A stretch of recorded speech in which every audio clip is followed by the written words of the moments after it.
It's the Solopreneur Hour podcast with Michael O'Neill. Welcome to the Solopreneur Hour podcast, where every episode we co-host with the best and brightest solopreneurs in the land. And now your host, Michael O'Neill.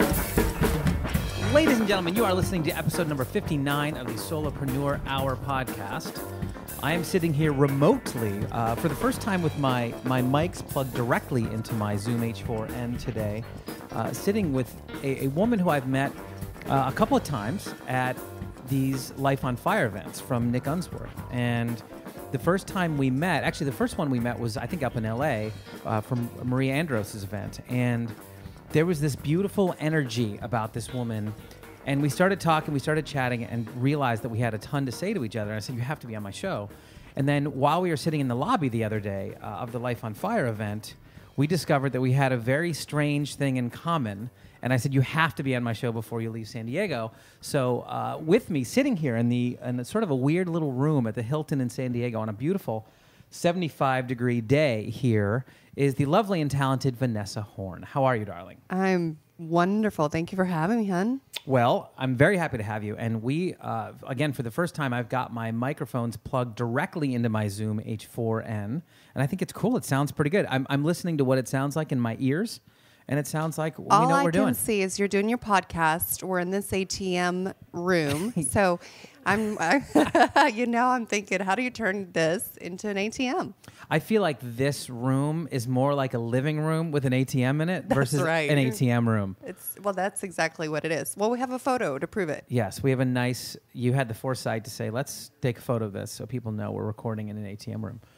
So let's begin. You have I think a sort of a legacy that followed a similar path as I did, in that you spent a few years in the network marketing world surrounding that, discovered that you probably love coaching and training, and have built an amazing business of life and business coaching from people that are not only network marketers, but speakers and authors and other coaches and things like that. Does that sound about right to you? Correct. Okay. And talk about a little bit about that evolution from becoming someone that was sort of in the field, now someone who trains on a regular basis and has made a business out of it.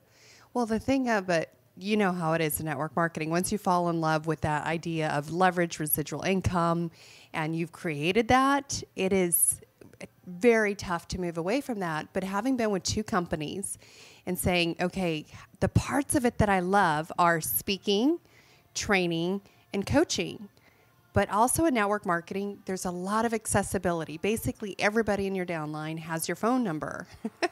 Right. And you get paid to be accessible. And so once I caught the vision of how I could do what I really love to do, and in coaching, as you know, the higher levels of access to you, the more that people pay. So once I started to learn the model of, okay, I can create it from a residual income standpoint, be doing purely the elements that I love, then that's why I started to make a transition.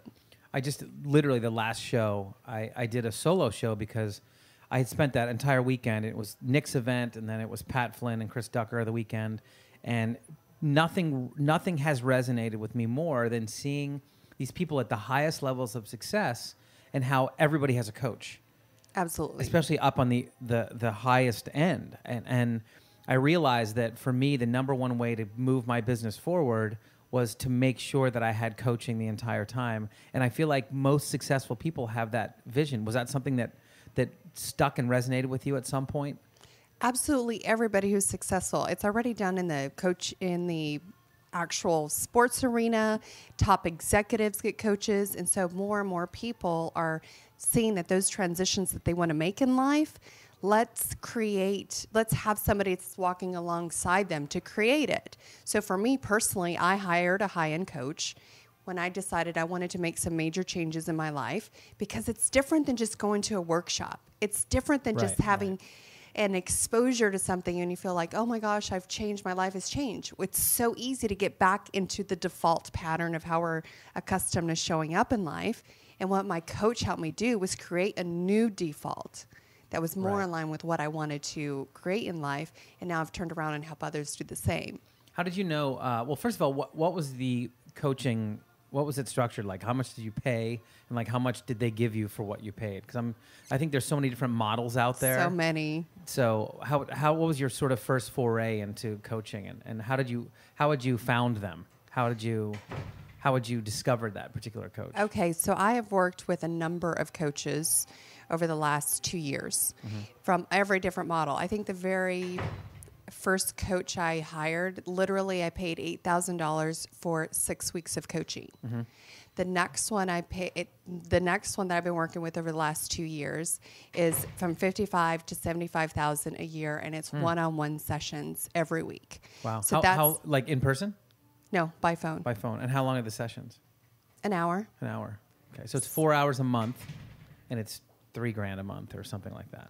Something along those lines. Well, I paid all up front. So literally, I was accustomed, as you know, in network marketing, when you've had success. Here I was accustomed to driving the Mercedes-Benz that I had earned in the industry. And we were looking at getting a new car. And I said, I'm hiring this coach instead. And instead bought a minivan off of eBay for $6,000 and put the money that would have gone towards a luxury car that I wanted to have and invested in my coach instead. I was that committed to it. Wow. And you paid all up front, 55 or whatever it was. Wow. Do you think that model is the way to, is that you putting skin in the game enough to really commit to it? Is that why that exists like that? I believe it's my philosophy, and this is why when it comes to sales and whether it's a network marketing or it's coaches or anyone who has something that's of service, if you really know that the transformation in what you do is going to impact and serve the other person, I believe the fee itself is 80% of the transformation. Interesting. So Because getting them to believe and... They're finally committing to what they say they want. Right. I just got off doing a television interview on San Diego Living. And the segment was on how do you know what you want and how do you get it? Well, that's the problem. People spend a lot of time talking about what they want.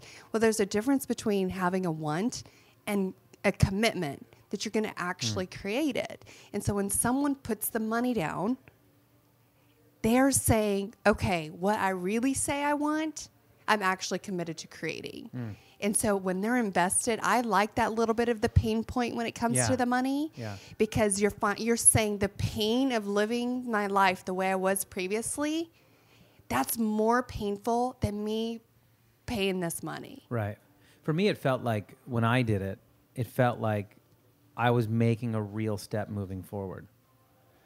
You know, it felt like I was investing in myself. Absolutely. You know, and by the way, this was, I don't want people to think that these two calls or these two shows are just about coaching, because they're not.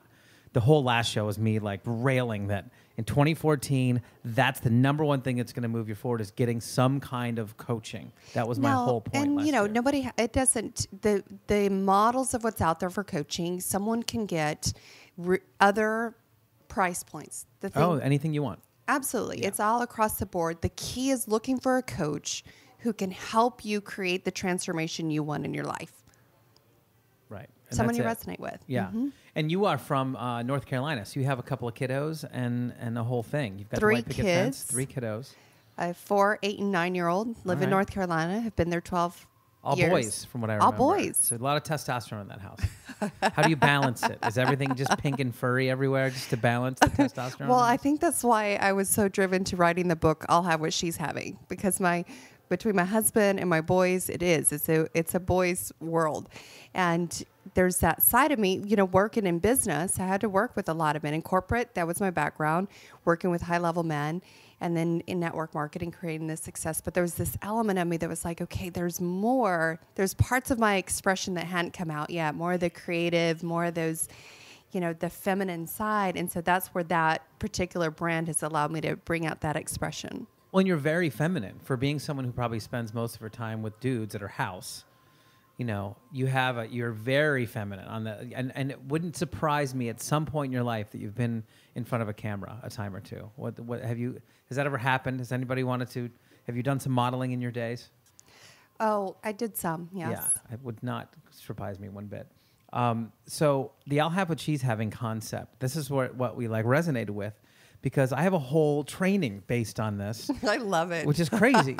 So there's for those of you who haven't seen this, there's this movie called Harry Met Sally. Everyone should watch that movie if you haven't already. One of the Wonderful classics. dialogue. Yes, oh my amazing goodness. dialogue. But the scene is that Billy Crystal is in with Meg Ryan, and he says, "I can always tell if a woman fakes it," and so she puts on the performance of a lifetime in this diner, like super loud, super obnoxious. It's hilarious. And at the very end holding of the back, scene, baby. no holding back. It was like she laid it all on the table. You And really wonder what was going on. seriously. So at the very end of the scene, the really poignant part is the waitress comes over to this other woman who's sort of this frumpy, middle-aged lady. And she says, "Well, hon, what can I get you, hon?" And the woman says, I'll have what she's having. right. So what I did is I spun that because I did a social media training course for network marketers and now solopreneurs because I feel like they all have the same goals in life. And my mantra is that you always want people to discover what you do. You don't want to tell them what you do. I call that inviting pursuit. Inviting pursuit. Okay. Yeah. So we probably have the same stuff we say. So I love it. yeah, I do that because we live in this world, especially in that particular industry, in the network marketing and solopreneur industry. Anytime anybody ever comes up to me and says, "You should do this," I'm like, no, I shouldn't. That's the first thing I do is get defensive about it. But if I can portray my life online in a way that someone goes, "Wow, that person is living a killer life," I'll have what he's having. That's what I want. Exactly. It's that energy. It's Yeah. that being fully alive. What Howard Thurman says, don't ask the world what the world needs. Ask what makes you come alive and go do that. Because what the world needs are people who have come alive. And that's what has people say, whether it's a Meg Ryan at the restaurant, whether it's someone in their relationships or with their business, they have that. They are fully alive, loving their life. I want that. Right. It's like living your life. If you've got a scale of 1 to 10, I feel like a lot of us live between 4 and 6 Well, instead and of sort of up at that upper limit. And you know what I say is the key to living that 10 life? It's in every single decision we make in our life, really looking at it and saying, is this a 10? Because the 10s are the hell yeah. They're like, you don't have to go into rationalizing pros and cons. You just get that feeling inside where you're like, this is a hell yeah, I've got to do it. Right. Meanwhile, we don't recognize how we're settling. Even talented people and solopreneurs have talents, and sometimes their array of what they can do on the spectrum puts them doing into things that really are 7, 8, or 9 in their world. And I say, let's cut that crap out. Literally, if it's not a 10 or you can't make it a 10, then say no to it. We do way too much. We get so busy and we start elevating. We put busyness on a scale of a 10. Instead, let's clear Right. all that out and just choose to do the 10s. And when you're committed to that and find other people to do what you don't love or just saying no to it entirely, even if you don't know what you're going to do, say no to it to leave the space for the 10 to show up. That's how you create a 10 life. I think that one of the keys to that on a simple level is going first, like choosing to go first. Be the first one on the dance floor. Be the first one to raise their hand if you're at an event and they need a volunteer. Because, like, for instance, at Nick's event the other day, were you there? And I raised my hand because he wanted a testimonial for his fire look at starter that. program, Yes. right? And so I did that. But what happened from that is that, so to put this in context, Nick Unsworth had an event on Friday, and he was asking for people to give testimonials from his fire starter program, which I'm in, speaking of coaching.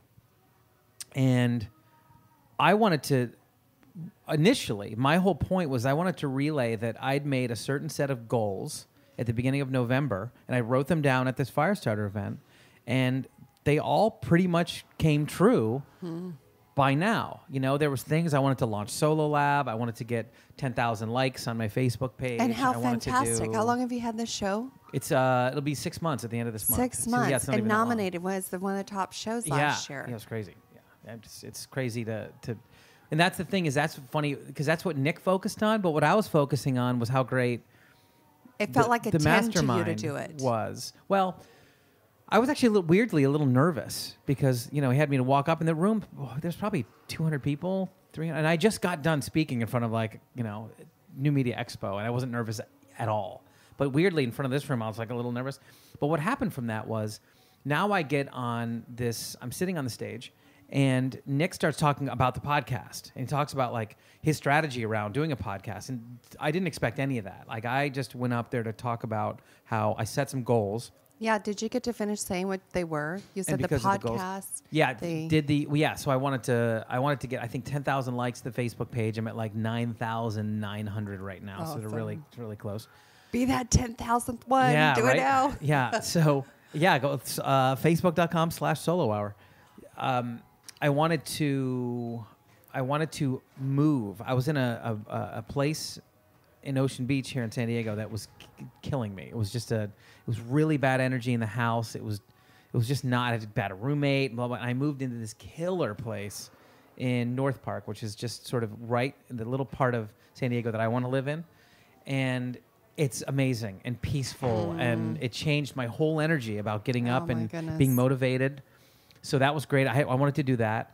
I wanted to, I wanted to start Solo Lab, which was my mastermind, my coaching program. Did that by the end of the month. So I had all these things that I wanted to do, and I did. Again, I have to go back and look at it, but I did almost all of them. So, but the auxiliary effect of that was I got on stage. Nick started talking about the podcast and how it's had all the success.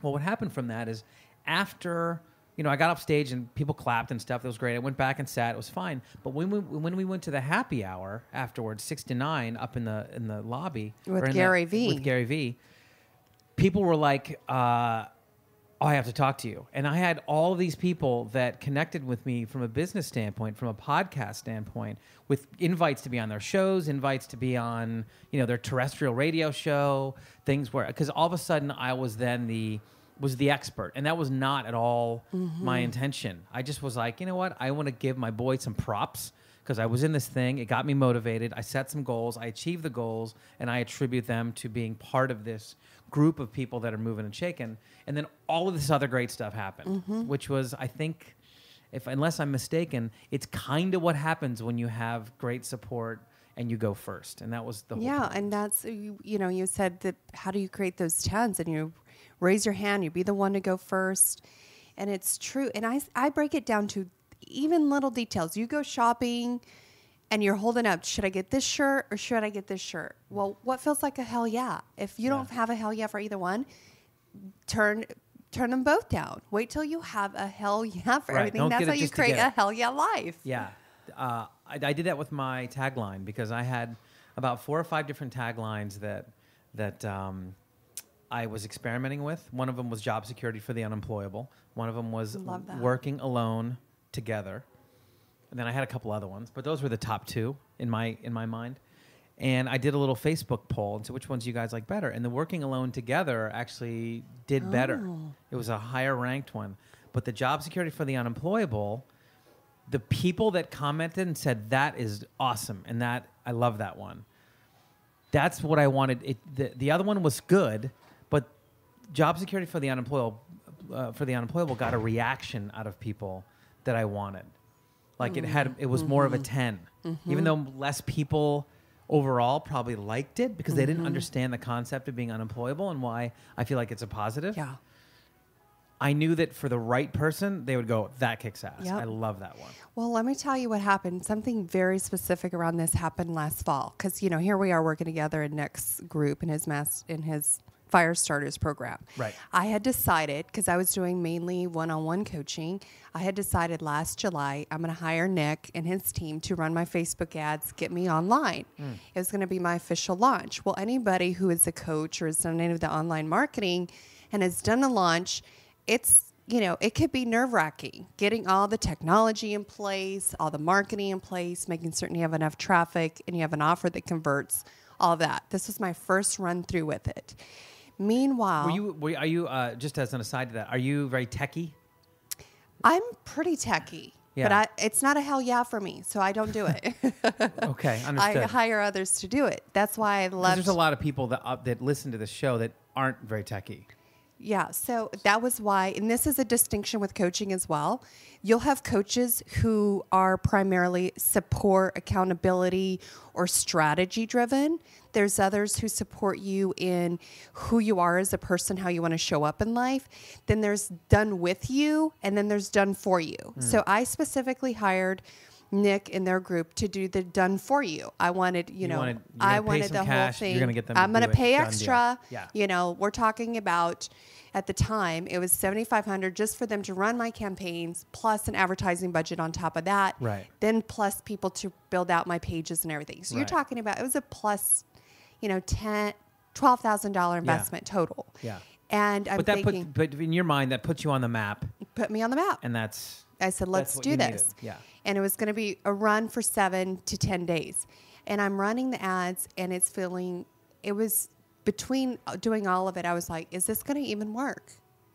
And it was so interesting because I think it's powerful to, and this is the strategy I've been using, and it's worked really beautifully, is seeing what the market will buy before creating the offer. Right. And so I'll actually do the market research. I'll do those strategy sessions. I'll do the conversations to see what they want, and then create the program around it. How do you do those? Do you do them like via Hangout? Do you do them? Do like a poll? You literally call? No, I do a phone. So I'll do a free webinar. Or like a teleseminar or a teleseminar. So something free. You're offering value. You're offering content.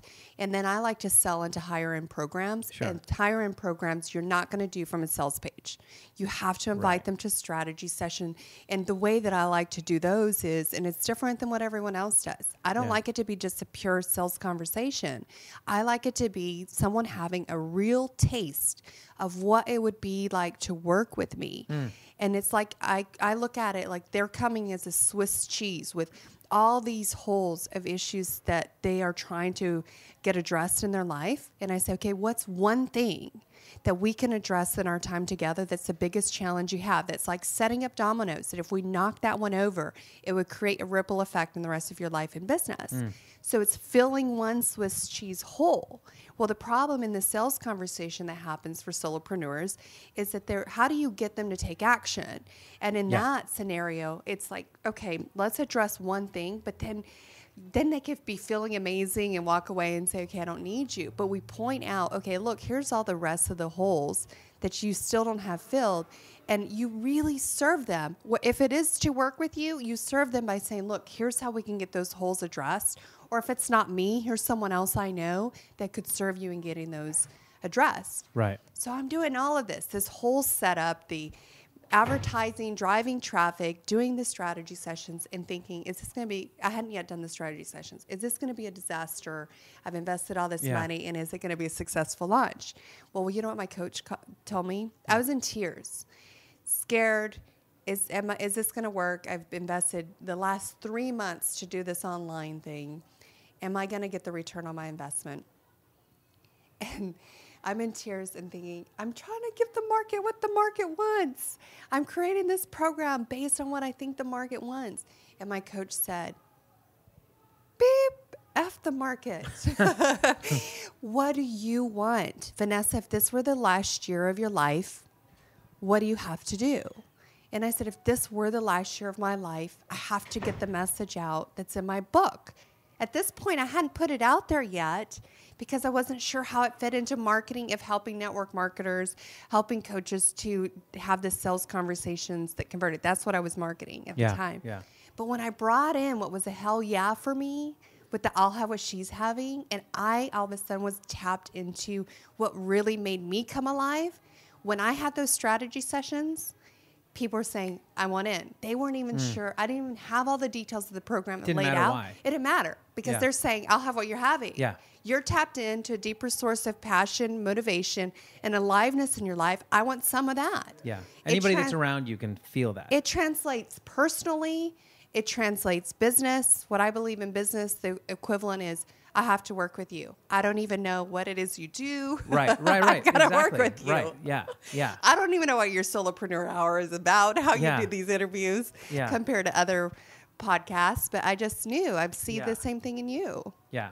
And I think when you are around enough people, this lends more credence to one of the first steps as a solopreneur is surrounding yourself with the the right people, right? You're the average of the 5 people you spend most time with, blah, blah, blah. Oh, We all heard of that. okay. Are they hell yeah people? If not, then get around the ones that are. Yeah, and I don't think people realize how mission critical that is. You can still have friends, they can still be acquaintances, but they aren't the people that you necessarily have to spend all of your time with. And even on one thing about a solopreneur is they are working alone. They're at a coffee shop, they're at wherever. But here's what I say to that. That's fine. And that's me, by the way. This whole show is about me. This whole show is one big giant pile of ego because it's my life that I've lived for 4 years. What was my struggle? My struggle was that I would go and be working by myself. I knew that I didn't, even if someone offered me a good gig, I wouldn't take it because I am unemployable. So what was one of my strategies? Well, instead of just going to the ghetto Starbucks in the bad part of town, I'd go to like a high-end restaurant with Wi-Fi and show up at about 4:30 for their happy hour, and I'd work from the counter. And nice. Surrounding me would be the most successful people. I'd go to Cherry Creek in Denver. I would go to La Jolla here in San Diego or here downtown.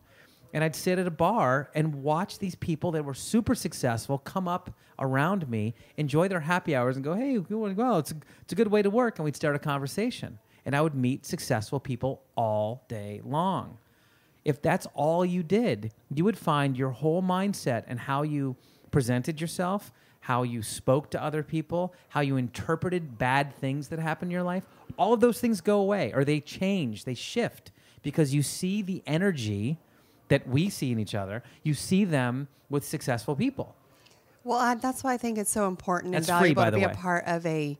Yeah, that's It's free. a free strategy. That's is a free strategy. You can do Go any day to you want. events that are fun for you, that you enjoy. There's events that are not high price points that you can get into, right? There's a lot of people host events that are, relatively low cost because they're selling into a mastermind.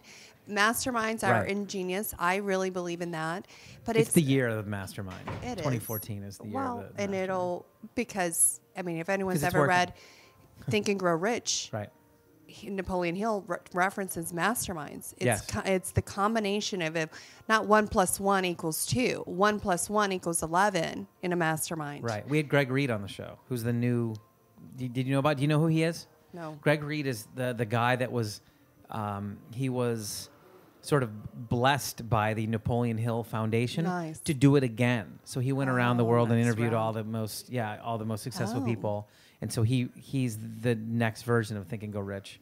So he was a guest on the show. I don't even remember what episode, but he's back there somewhere. And did he talk about masterminds? Not specifically in that thing, but as you said, in the book itself, that book was written in the 20s or something. I think you're right. Like it was really early on. So the fact that they were already thinking of this as or that it already had manifested itself as a business strategy and as a strategy to get sort of better in life. Well, because the thing about it, what I've recognized is when you're around people who are successful, who are creating amazing things, they throw around ideas over a dinner conversation or in a short. There are $1 million ideas. Oh, yeah. If you took action and implemented, so you're not suffering at the level. Would any of my friends necessarily have supported me in the idea of getting rid of my luxury car idea and getting You're a crazy. minivan off of You're crazy. eBay so I could hire a coach? They're like, that's insane. Mm-hmm. That's so much money. What are you going to get? And I said, are you kidding? I've invested between my undergrad and grad school. I got an MBA. They did not put me on the path of what I want to create next in my life. I'm willing to invest the equivalent to do what I know is my life work, whatever it takes. You had to find your swing, and once you did, And so I it was didn't like, tell my boom. friends. Yeah. I surrounded myself with other people who are doing the same kind of thing, and they're like, absolutely. They got it. Yeah. Everybody got it. Where did you go to school? I went to Regent University, Where's that? Virginia Beach. Were you a beach bum? No, Like I've always surfer been girl, a work now, play bikini later girl. Really? See, this is why I'll have what she's having life. See, I'm part Brazilian. My Okay. mom's from Brazil, and she was this what we call carioca, Rio de Janeiro. Yeah. Like it's this essence of life that I'm bringing now in, which is part of that. I'll have what she's having life, and it's not just a work now, play later. As solopreneurs, we can really fall into that trap. And that had been my lifestyle because my mom was one of these like, oh, Vanessa, I worked my whole life and got straight A's and and it doesn't get you anywhere in life. This is my mom. Go have fun with yourself. Yeah. And so, having done that for so long, I realized you can always work. You can always be working. But when you bring in the elements of what's fun, and as solopreneurs, you know how it is. Sometimes our work is so much fun, we lose track. But when you really evaluate it, okay, wait, I love Latin dancing as well. Where am I creating time in my life to do that? I can salsa pretty well. Can you? Sure. Hey, let's do that. Absolutely. Yeah, I'm a drummer. I got some rhythm. Yeah, we can make that happen. I can fake it pretty good for a white guy. Interesting. Can you? Yeah. Yeah. Hey, let's do it. That's right.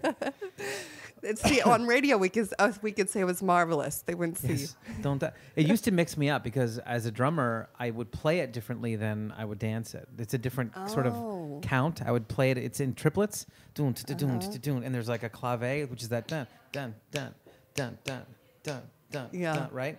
But when you dance it, it's a straight 1, 2, 3, 4, and it would always mess me up at the beginning. But I got over it. 1 I was and able 2 to. and 3 yes, and 4. That's right. That's right. I can do a crossbody lead like the best of them. Bang.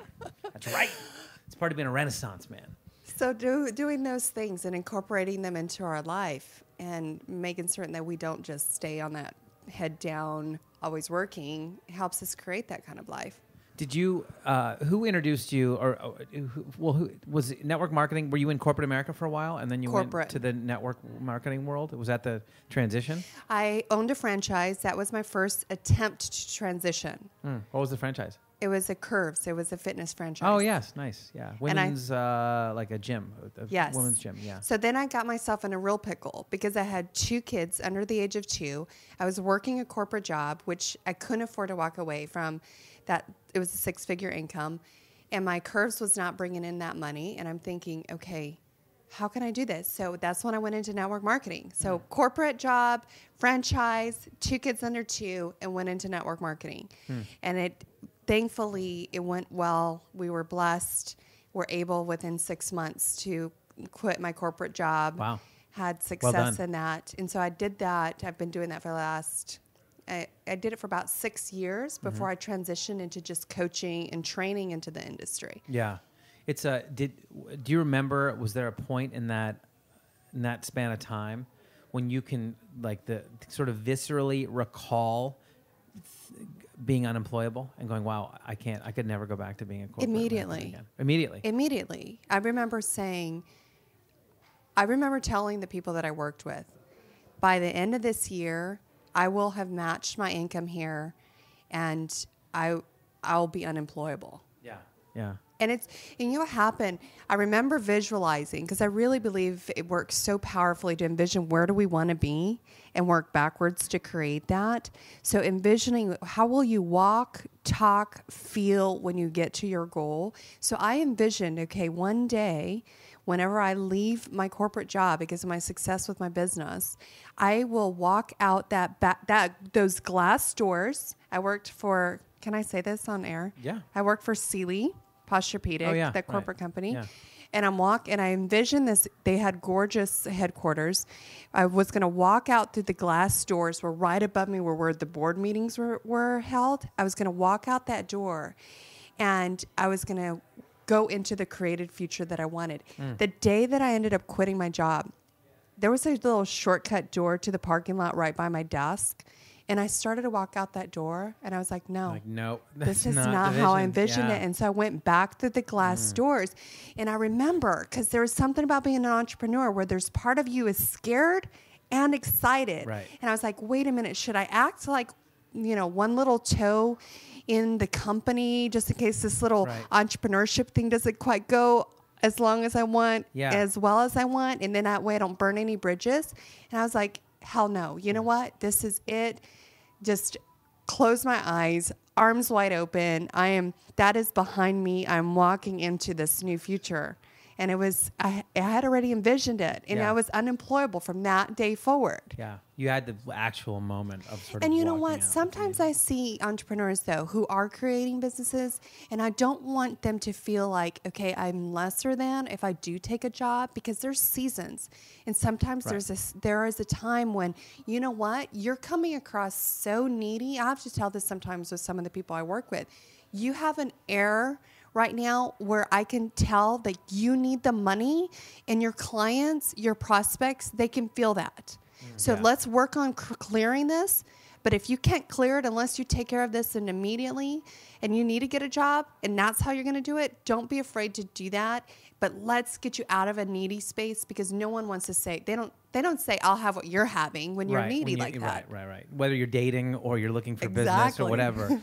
So for you, when you say that, this was a really important conversation that we had the other day, which was that it's fine to do that, but this is what happened with we were talking about Lara, who does who you might have met, but she's the associate producer of the show. We were talking about that she's starting to do show notes now for some of these big podcasts. Mine and Chris Ducker is going to start hiring her, and so some of these people are going to start. She's getting more sort of notoriety of doing these really great show notes for podcasts, which are a big pain point for podcasters. Like, this is the thing I love to do, is sit and talk and have great conversations. I don't like to sit down and write about the conversations. Even though I can write, that's not what I want to focus my energy on. But Lara loves it. She loves to listen. She gets all the nuggets out of the show, and she writes them and does these great show notes. And we were talking about how to, brand her as the woman who does these great show notes. And the first thing that Chris and Pat said, which is so true, which is, first of all, that's not entirely scalable. So we have to come up with something so we can scale her. Second, have an exit strategy in mind before you begin the company. And I think that's so important to have that exit strategy. So when you tell these people to go and work and go do what you were trained to do, and you can make a few bucks and you can put them away for a rainy day, and then you won't feel so desperate and you won't have to worry about that stuff. But have an exit strategy in mind. Be working towards something while you're at the gig. Are you talking about if they're an entrepreneur, an exit strategy for their business, or if they're working as an employee? Yeah, you were just saying if they have to go back to work and do something. Yeah. It's a short term. You have an exit strategy. When you have the plan. And I really believe in even building businesses in such a way where you're creating, because I've sold 2 businesses. So I look at it from a standpoint of how can I create this so it's not dependent on me. So I really do believe in the personal branding. You may revisit it, baby. That's it. But you can really even license your name. There's a lot of flexibility. And so there's sometimes you create a vertical underneath your umbrella brand that it might be something that you end up selling at a future date. Right. But you're building it in such a way where, in essence, that is an exit strategy or a leverage strategy. Well, it's something that Robert Kiyosaki has done very well, and Tony Robbins hasn't. Tony Robbins still is the man in that company, whereas Robert Kiyosaki has done exactly what he trains, which is that he now has sort of the rich dad trainers, and he's able to remove himself. People that follow him are still able to get the same experience without necessarily having to have him there. So he has scaled himself, out of that business. And that's what I envision doing with I'll Have What She's Having. Because this first book is, in essence, becoming the person you want to be while loving the person you are. So it's that being, because everything else is created on top of that. So then we'll have the I'll Have What She's Having, which might be in, another arena. So body and beauty. We might go into money. We might go into career. We might go into, but I don't have to be the author on every single one of those. So co-author with somebody else who has that we can create, who have a similar messaging. Because whenever you see, we talked about the 6-pack abs that, you look and you're like, hey, I'll have some of that. Right. I'll have what he's having. Yeah. And then having someone who's an expert on that, how do you create that? Yeah. I'm in the middle of that right now of how you create you're 6-pack. a 3-pack? Well, yeah, exactly. Hey-o. Thanks. She'll be here all week. Try the veal. I'm in the middle of doing what is necessary to get a 6-pack, and I don't want what he's having. You don't want it? No, it is not it's not a sustainable, it's tough. It's well, tough to and do that's right now. you know how create has people not create what they really want is when they have a conflicting commitment like that. So you got clear. Okay, I'll have what he's having to get a 6-pack. That's what I'll have. No, I kind of like that. I'll have what he's having over here and enjoy a little bit. I'll take a 2-pack, and then every once in a while have some ice cream. That's or better than a whatever. keg. Yeah, exactly. As long as I don't have a little basketball, it's all good. So there was something in there that I wanted to bring out. The concept. Oh, that's what I wanted to ask. Is your book?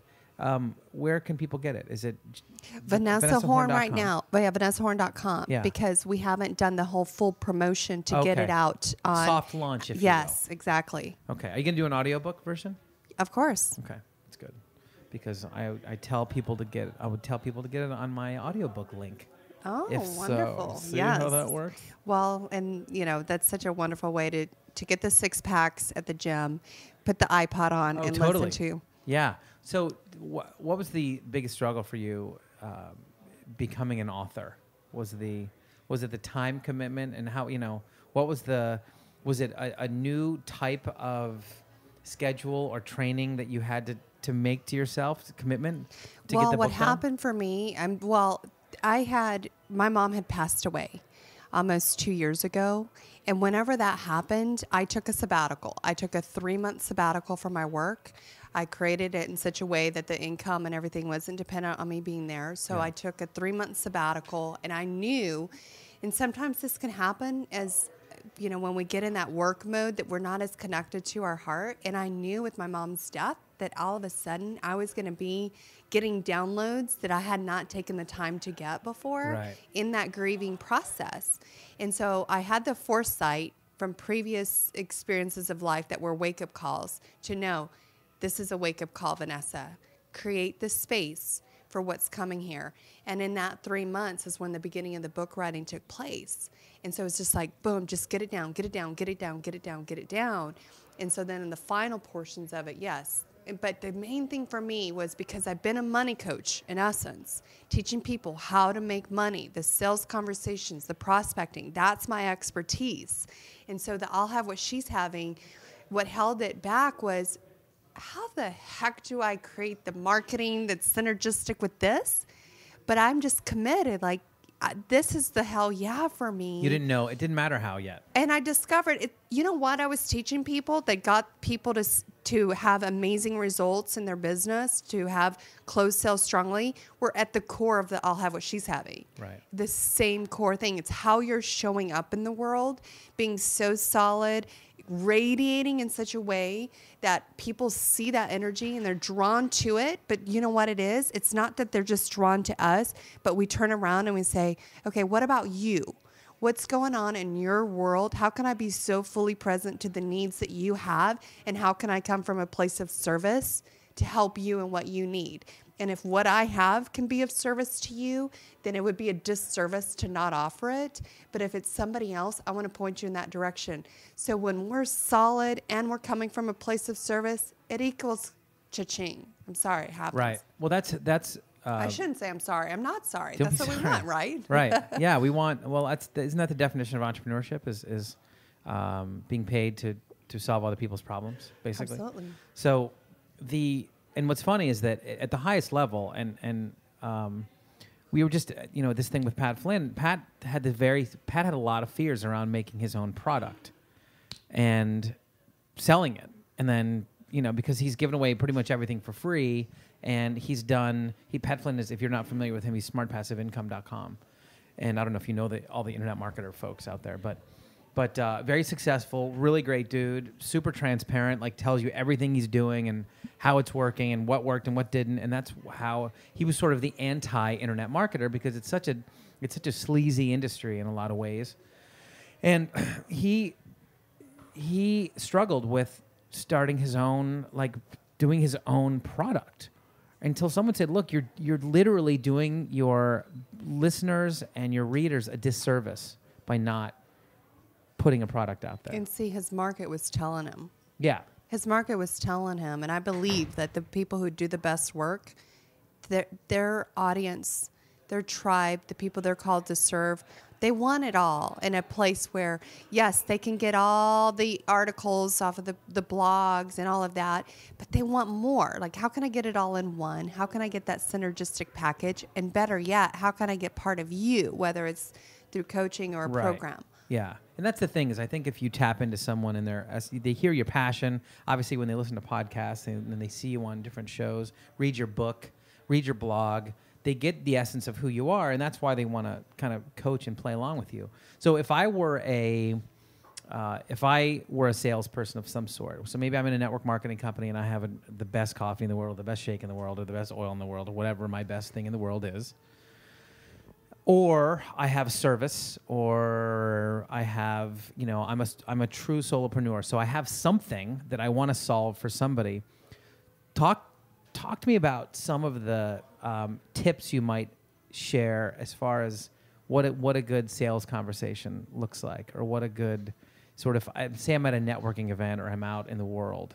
What are some things that you... One of the things that I really teach about how to make sales feel like it's effortless and you don't fear the rejection and you really can be in flow when it comes to sales is tapping into your purpose and your why at a deeper level. Because and the thing is having been in network marketing, we do that already, but we don't do it at the place that I see that we can do it from. Because we get into the why of, and you see these pictures plastered everywhere of the yacht and the vacations and this and that, but that is so self-serving why.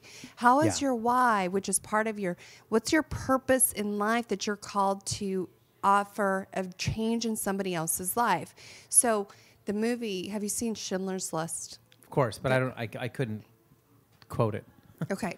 Well, it's an old movie, but I remember watching it and it made such an impression on me. And this is what I really see our work as entrepreneurs, because I remember seeing, here was this greedy German, true story, that this movie, Oskar Schindler, greedy German businessman.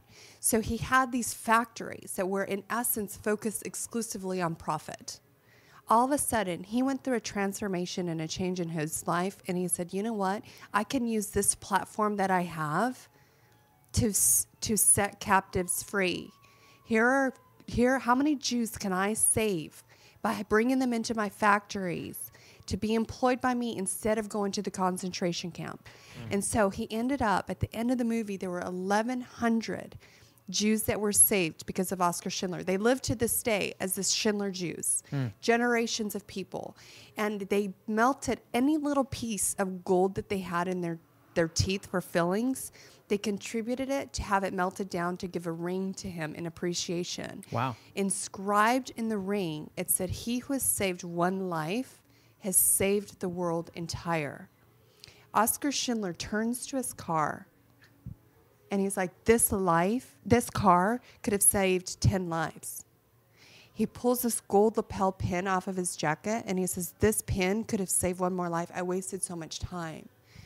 And I see us as entrepreneurs, we have the capacity. There are people who are living in captivity in their life. Whatever it is that they're walking around, Thoreau said, most men live quiet lives of desperation. And I believe people are so much in the zone of just going on autopilot in life with an emptiness inside. The key drivers are they want love, they want significance, they want to feel like they're making a difference. How do we help bring people alive through our work? So here we have the number one thing that people go to bed at night concerned about is money. Money is such a thing that consumes people, the cares of this world, the things that keeps them captive. And so I believe as entrepreneurs that with the services that we have to offer, with the products that we have to better people's lives, with the employees that we hire, with the vendors that we work with the people that we hire, that we are helping to contribute to a level, we can raise consciousness in that level because we're helping. How can we set captives free in everything that we do? So you, with your work, I don't even know the fullness of your story, but you had a compelling desire to get your message out with the Solopreneur Hour. And you're helping because of your own story, the things that you went through, the things that you experienced, and say, how can I contribute to another person's life? In essence, you're helping that captive be set free by helping them, point them in the direction of things that can serve them and help them avoid making the mistakes that you did. And so when we come from that place in our work and we see, okay, the work that I do can help us set a captive free. I'm doing another interview tomorrow where I was talking to the owner of the company, and he got to the core of his why, where he's like, you know what, I saw my parents so owned by their business. Their business owned them, and he owns a software company now. Yeah. I go, so what I see you doing is you're helping make entrepreneurs have a software that makes their life easier so their business doesn't own them. And he said, yeah, that's what I'm doing. He's in tears telling me this. And I go, of your 10 employees, how many of them know that story? He said, 2. I said, of your customers, how many of them know that story? He said, none. I said, bringing that to the forefront, that's when we see that we are helping to serve others and set them captive free. It drives us in what we can do in the sales conversations when we know, like, is this someone that I can help? Let me really get their world so that I can help serve them with what I have or what someone else has to give on that path. And when we see that, we don't fear the sales conversation. We don't get all hung up with, might they say yes or no, or there's an abundance of people that are out there. We start seeing abundance versus scarcity. We start seeing abundance of, okay, my work is to set captives free with this service or product that I have. This business is merely a vehicle for living that expression in the world. Wow. Beautiful. I mean, the whole thing, I feel like you not only cut to the core of me, but probably everybody listening right now feels like you just cut to the core of all of them. And how long were you an entrepreneur before you discovered that in yourself? Because we don't just start that way. We have to evolve. I think the main motivator for me, my why initially when I got into network marketing, when I even bought the franchise, was I want to be home with my kids. Yeah. I want to be, so it's all money driven, right? We get this thing in our mind where we say, okay, it's the money. So it's like what I say, the pre-Schindler view of, like, it's just the greedy, like, hey, let me just get enough before we see that it's really a platform for purpose and transformation in people's lives. And so for me, when I went through that with my mom's death, it really was such a wake-up call, because I said, how much of what I've pursued in life where I was not really at the core of what I wanted to be doing. And I realized I pursued my I remember going back to college, where here I was in my last year in undergrad, and I had the opportunity to choose a photography or a finance class. They said, Vanessa, you have 3 hours, spend them however you want. They're paid for and covered by your tuition. And I was like, I could do something fun like photography, or I could get credit towards my MBA and get this finance class out of the way. What do you think I chose? My guess is that you went finance. I chose a finance class. Yeah. I was thinking marketability. I went into my corporate job. My first job out of grad school was with Texaco. And I'm thinking, there was a global management, like different areas of the business. I'm thinking, do that. Marketability, but it was in the oil industry. And there was things I loved about it, but it wasn't coming alive. I was pursuing all of these things that were driven by money or by achievement and success. And when my mom passed, it made me really get down to, it was a transformation internally where I started to say, Vanessa, what if you didn't have to prove yourself? What if you showing up in the world, all the quote unquote good, bad, the parts of you that you judge or you have shame about, integrating all of them together, and who you are as a person is enough? What if that's enough? Now what do you want to create? And when I could shed the what I call surrogate dreams, things that were just props for what wasn't really making me come alive, but, had enough of juice of it to help me keep going. But it made me say, okay, if fear were not an issue, and I was and believed that being was enough, what do I want to create now? What do I want to create now? And that's when what drove me in this work that I do now is a messaging of people for entrepreneurs who are in the business space to recognize how their platform makes a difference to set captives free, and the message of you are enough.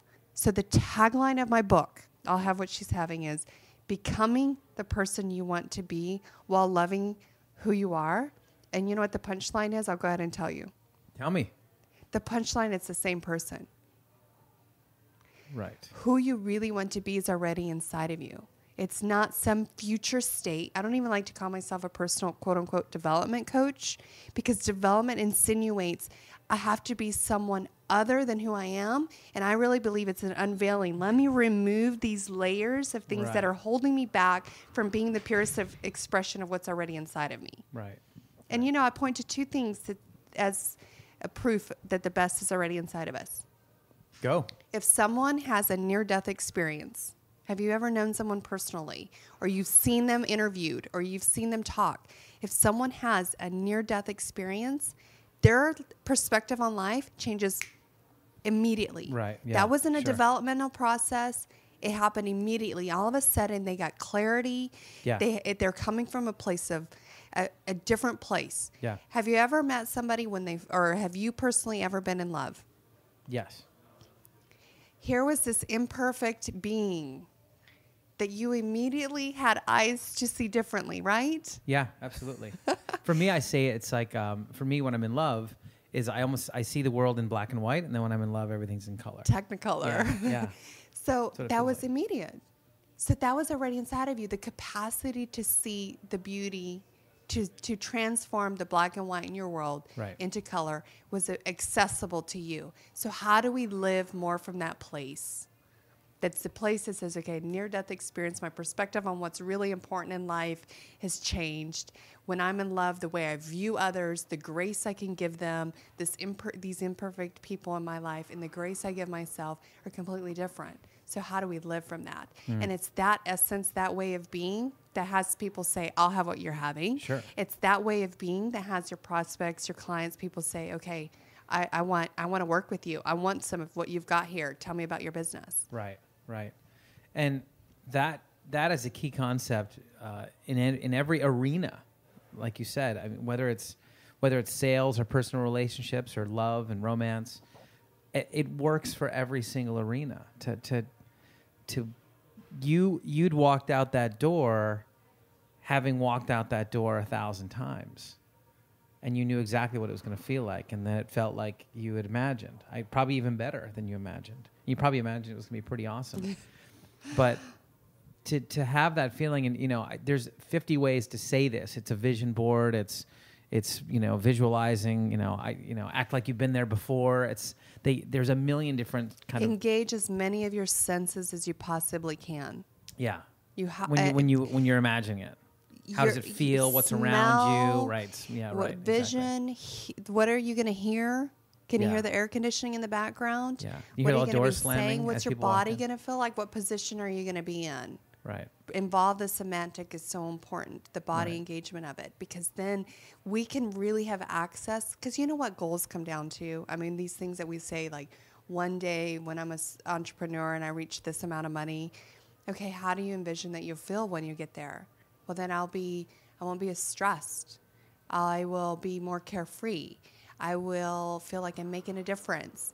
Well, how can we bring that into the here and now? Yeah. Because then the way you're showing up, the way you're doing business is an entirely different way of being. It's essentially what The Secret talks about, which is No, don't get me on The Secret. Well, Because the Secret, what I disagree with The Secret, a lot of people go into a passive role versus creator role in life, believing that they're just going to attract it. Hang out and it's going to attract. That's not what I mean by that. What I mean by that is that once you've visualized what it is and you show up, like exactly, I think it's the same thing when if people, well, I'm not going to go down with religion either, but I was like thinking about it. I was like, this is another, how much time do we have? But when people like act as if, and they're sort of out in the world, and it's like, this is who I am because this is who I'm destined to be, but they're already there. I used to play music with this dude, that was awful. He's an awful singer. He was really bad. But when he woke up, he was a rock star. And by the time he was a rock star all day long until he went to bed, and he owned it. Yeah. With bandanas on the wrists and just owned the whole thing. And I remember thinking, man, that's amazing that it didn't matter. It didn't matter what anybody said. He was just the jingly necklaces and the bandanas, and he was just a total rock star. And he was awful, but kept getting gigs, kept getting opportunities, because everyone's like, alive, man, right? yeah, that man must be a rock star because that's just how he showed up, So I took that as a real business kind of like, wow, you know what? If you can, which is part of the reason why I think that a good solopreneur should be paying attention to how they present themselves. Maybe certainly fitness, but if they can make a choice between wearing clothes that are like dumpy and they don't fit very well and they've got like, Black Sabbath on them versus showing up and being put together, and then you're at that nice bar in that nice part of town with your laptop. Watch what happens. Watch what you attract. Mm-hmm. Versus the opposite. Absolutely. Well, and when it comes to that, some people, maybe their body isn't exactly where they want it to be, right? Because sometimes solopreneurs, we can get into the working, and it's like, okay, I'm going to neglect this part. Yeah.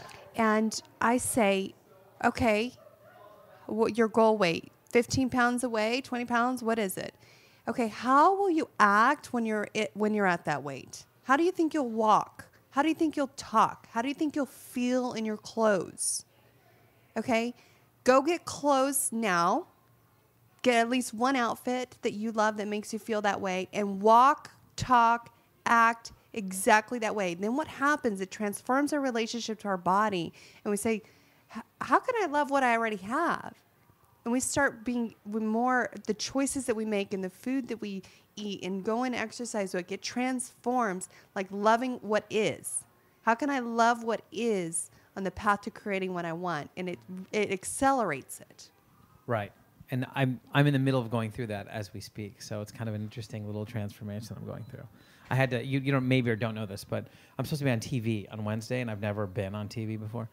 And so I came back from Vegas, just, as you come back from Vegas, which is just too much to drink and too much to eat and whatever. And I'm like, the guy's like, yeah, you have to be on TV in, 5 days, whatever it was. So I called a friend of mine who's a fitness model, and I said, what's the week before the show prep? And she gave me the layout. And since I started, I'm down, I think, 8 pounds. And this is day 6. Yeah. And it's crazy for me now to even go, like in the morning, to go to the bathroom and like brush my teeth. And I'm like looking at myself in the mirror going, I can't believe that's the same human as it was a week ago. So it didn't take that long. Well, and Just know take what? that commitment. What I see as a theme, what you did, is like raising the hand at the next event, where you're like, TV on Wednesday, am I at the weight that I want to be? No, but I'm going to raise my hand. I'm saying yes. I'm raise my hand. I'm the first to raise my hand. I'm there. And then you are now committed to that. And right. now skin in the game. Skin in the then game. Then I surrounded myself with someone who's a total expert in that arena. It's the first thing I did is reached out to her. So I followed all the same steps I keep teaching people to do as a solopreneur. But I did it, and now and you know what's going to happen now? And you don't know what's going to come out of this station on Wednesday. You don't know what's going to come off of that appearance. I had set an intention. It's a dating game show, by the way. Oh, it is? On NBC, yeah. Are you kidding? No. How fun is that? Yeah, that's crazy. Oh, I don't know no wonder the appearance thing was so much matters. more important for you. Yeah, it totally matters. But I don't know that it's going to be. But hey, you raised your hand. I don't know it if felt it's like a happen. hell yeah. Well, for me, honestly, there's two things that are happening sort of right now. Today's the last day today we're recording this on Monday. Today's the last day people can vote for the Solopreneur hour. thing. So go do it if you're listening to the show. It's 2 days later. Okay. It doesn't matter. It's neither here nor there. But I'll probably go to San Francisco and go to the awards because I want to go. Yes. I just want to go and see what that's like to be nominated for anything in my life, right? And then for this thing, regardless of whether I actually get on the show or not, because they're just doing the little sort of run through at some, wherever they do. But I think it's on the NBC back lot, which is so exciting. I get to go through I'll be on a clipboard, which I think, which would be fun. And And I just want to go through the experience. Like, why wouldn't I just want to go and, sit in the makeup chair for once and go, all right, I'm going to be on TV now or whatever. That'd be so cool. So I don't really care. I have, I guess maybe one of the positives is I don't have any attachment. I don't care if I get on it or not. It's fun for you. That's the bottom line. Yeah, So you said, I don't care and that's how we create the lives that we want. Yeah. In fact, one of the things I struggled with is I talked to this dude the other day, this producer dude, and he said, what are 3 things you would say to a woman to pitch yourself? And I said, I would never do that. Like, it was a real point of contention. He's like, well, you're a drummer and you race cars and blah, blah. I'm like, I would never say that to a woman. Like, if I'm sitting, I would never, that would feel oogie to me. Like, I would feel like a total What would you do? douche Tell us. What'd you say? Like, you know what I did is I reached out to Facebook and I said, what are 3 things I should use to pitch myself? And a bunch of people wrote things, and then I sent them to the guy. That's all I did. Well, it's the same thing. You asked me the question in the sales tactics and techniques. We go for the pitch too soon, right? It's not the pitch; it's the asking of the questions. Yeah. Well, Gary Vaynerchuk says, you never go for that close initially. He's like, what you just did is act like a 19-year-old dude on a date trying to close on the first transaction or whatever.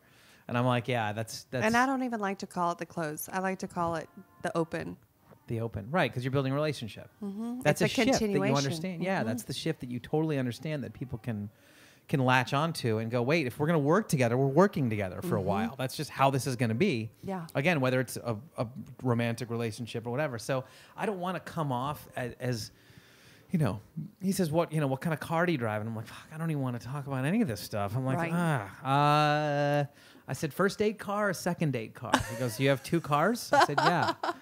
I said, my first date car is a 1999 Jeep with 280,000 miles on it. He goes, what's the second date car? I'm like, well, it's a 69 Porsche 911 that I restored myself. But I would never take that to a first date, ever. It would feel too ugh to me. Oh, so it's not that genuine who you are. Yeah. He goes, wear your nice watches. I'm like, nope, going to wear this one. It's $200. It's a little Timex. Yeah, and then, you had brought up about portraying. It's that. How do we? It's not about portraying a facade. It's not about, when you said how you put yourself out there. How do you present yourself? It's about who is the real me, and then embodying what you want to, who you want to be, embodying that. Well, if you don't like who you're portraying, elevate yourself. Yeah. Elevate who you are so that you are comfortable and happy to talk about who you are. Because you wouldn't have had those conversations if you were dressed as a bum sitting on the corner, sitting on the floor versus on your computer, being intentional about the happy hour and who you wanted to be talking with. Right. It's sort of like Good Will Hunting, which was my mom's. One of the last conversations my mom and I ever had was. Oh, you lost your mom too? Yeah, I lost both my parents. That's how this whole journey started for me. So we'll have to talk about that offline. But I lost both my parents within 7 months, and that started this whole. And that's what sort of interesting took my whole thing away. I'll tell you that scoop after this. But we had both happened to catch Good Will Hunting on like TNT or TBS or one of the T's one night, and she'd never seen it. And we were just on the phone together, and she said, there wasn't a bad line in that movie. And I said, no, it was really a brilliant movie. And the whole concept of... You know what's a fantastic line in that movie? Huh. It's not your fault. Yes. It's not your fault. It's the strongest scene in that movie. And I did have a fun little conversation about my dad to my mom about the little picadillos, but that's a different story altogether. Anyway, so... He could have been a janitor at anywhere in the world, but he chose the most prestigious technical university in the world to be a janitor. So that's my concept. That's what I take with me when I go to these happy hours at these nice places. I could go anywhere. I could be at a Starbucks in Tulsa, Oklahoma, but I'm at, George's or whatever in La Jolla because I know around me are billionaires and millionaires. I was in Tulsa, Oklahoma. Did we putting down on Tulsa now? I'm not putting down on Tulsa. I'm just saying. You ever notice the phrase, I'm just saying? No joke. I'm just saying. Just saying. I'm just saying, you look like a cow in a curtain. I'm just saying. It's not, don't be offended because I'm just saying that out loud to you. Anyway, we have to go. It's it's been over an so hour. Fun. I know. See what happens here on the Solopreneur Hour. We get to hang out. Love it. Yeah, we get to hang. We get to. What's cool about this is that because you're my co-host of the day, you can be my co-host anytime you want. So when your book gets wide release, we come back on. We talk about the book more. And by the way, you should go to vanessahorn.com, VANESSAHORN, vanessahorn.com, and pick up the book. Can they just buy that now, right, directly off the site? Is that the deal? Well, right now it's in the pre-launch, but they'll get alerted. alerted. They can buy it, and then it I when it have comes some. out. Then what I'm doing is offering. They'll get an alert when we go on the official promotion. Okay.